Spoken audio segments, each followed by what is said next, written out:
Nakaka-frustrate. Walang kwenta ho yan. Lahat ng kasama nyo, alam, in 2025, na kickback na nangyayari. Kayo lang hindi nakakaalam eh. Dahil po sa inyong masamang liderato, nandito tayo ngayon. I completely deny, Your Honor. Secretary Bonoan, nabasa nyo na po itong affidavit ni Yusek Bernardo? No, Your Honor, I have not. Hindi nyo ho nabasa ito, Nabasa. pero this was furnished to us during one of the hearings ng Blue Ribbon at na-implicate kayo dito many, many times. No? And let me just read. On page 18, sometime in 2022, Secretary Bonoan directed me to submit a list of projects for possible inclusion in the NEP for fiscal year 2023 worth around 450 million. And in the same page, Engineer Alcantara gave 10% of the value of the projects. In page 19,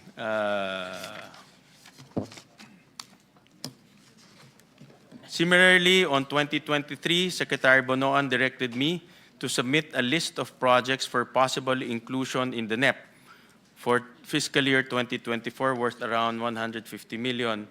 Engineer Alcantara gave 15% of the value of the projects. In page 19, in the year 2024, Secretary Bonoan also directed me to submit a list of projects for possible inclusion in the NEP for fiscal year 2021, 900 million.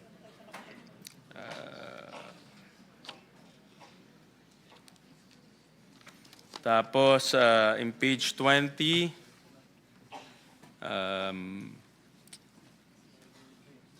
the value of the projects that I handled for Secretary Manny Bonoan was at least 5 billion per annum for the years 2023, 2024, 2025, with a 15% average commitment. Of this 15% average commitment, Secretary Manny Bonoan, 75% usually would give me 25% of the commitment, with the rest of the commitment shared between him and Secretary Cathy Cabral. And in one of our budget hearings, I believe, kinumpute po ito ni Chairman Senator Lacson and Senator Kiko Pangilinan, ang SOP na napunta sa inyo is worth 2.25 billion pesos since 2022. Well, Ano po ang masasabi niyo ho dyan? I think, Your Honor, I think this is something. Well, I think I issued a denial on this at one point in time when I learned about. I have not read the entire affidavit, but I issued a denial to it. I don't even recall actually talking about any projects at all. If there will be proposals from them, I just. No,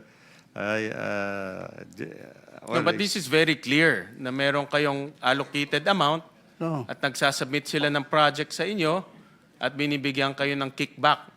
Wala ho 10%, 15%, and pag sinuma ho natin lahat yan, aabot yan to 2.2 billion pesos. This, I completely deny, Your Honor. I don't have any allocable amount. Mamaya, pagsasalita namin si Congressman Leandro Libiste. Opo. And I think he will negate what you just stated, na wala kayong allocable. Kung hindi man allocable, baka non-allocable. Pero meron. Anyway, sige. Well, Mr. Chairman, whether allocable, non-allocable, nakakuha kayo ng kickback. Wala po. And the fact is, nandito tayo ngayon dito sa hearing because for the last 4 years, pinabayaan yung nangyayari ito under your watch. You're the Secretary of the 3 years, Your DPWH. Honor. O 3 years, 2 years, 3 years. Secretary kayo ng DPWH. May mga ghost projects. May 20-25% nangyayari sa ilalim po ng inyong opisina. Kaya ako ho, personally, ako naniniwala po ako dito eh. Paano ho isang secretary palalampasin nyo itong nangyayari sa atin? Kaya ho tayo nandito sa ganitong sitwasyon ngayon eh. Your Honor, as Secretary of the Department, I have general oversight. I have general oversight of all the implement. Pero kung kasali ho kayo dito sa mga kickback, and yung this is- oversight na yan, walang kwenta ho yan. And this is what I deny, Your Honor. Ano nyo, hindi ko ho makita. Sa Bulacan, sa Davao Oriental, may Ghost Project. Lahat ng kasama nyo, alam in 2025 na kickback na nangyari. Kayo lang hindi nakakaalam eh. Your Honor, I was the one actually who reported to the President where the ghost projects are in 2025. Nung pumutok na ho to, nung nag-privilege speech na Senator Lacson dito Hindi po. sa Senado. But throughout the years na pumupunta ho kayo dito, wala naman kaming naririnig na may problema. Kasi in my opinion, kasali ho kayo dito.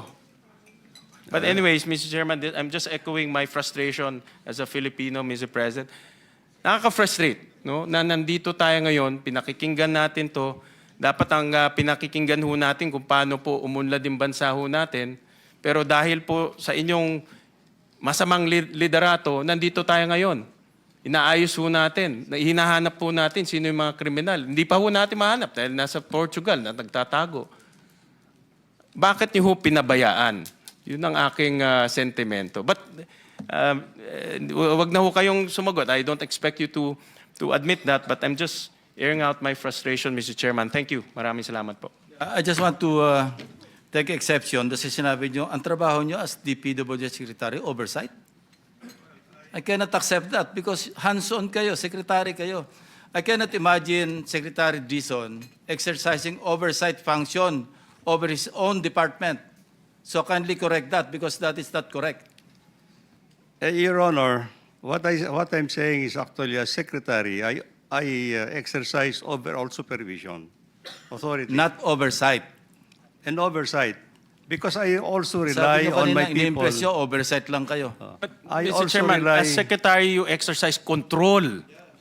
I Control. You have control over the department. Yes, Your all the Honor. way to the last janitor. Yes, Your Honor, but I also rely on my people under me to cooperate, to do the job that Secretary, they're 3 supposed years, to do. 365 days, nandoon kayo. Wala kayo naririnig 25%, 20%. Eh kami naririnig na ho namin, yung pumuputok na ho siya. Anyways, again, I'm just airing out my frustration as a Filipino.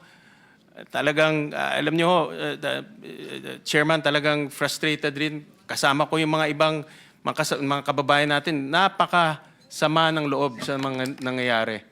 At imagine nyo ito, nangyari ito sa ilalim po ng liderato ho ninyo. No? Tinuturo nyo mga subalterns ninyo, mga subordinates. Are you thinking ahead? You're planning to invoke the Arias Doctrine? Mabuti nandito yung DOJ. Mukhang anticipate nyo na kung ano yung defense ni Secretary Bernardo, Secretary Bonoan. Mag-i-invoke yan ng Arias Doctrine. Your Honor, what I'm just trying to say is actually, in the hierarchy of the department, of course, I exercise overall supervision, no? But I have also undersecretaries under me, assistant secretaries, regional directors, and Ang point ko, district Mr. engineers. Secretary, parang you're thinking ahead. Kung sakaling nasa korte na, yun ang i-invoke ninyo. Anyway, are you done?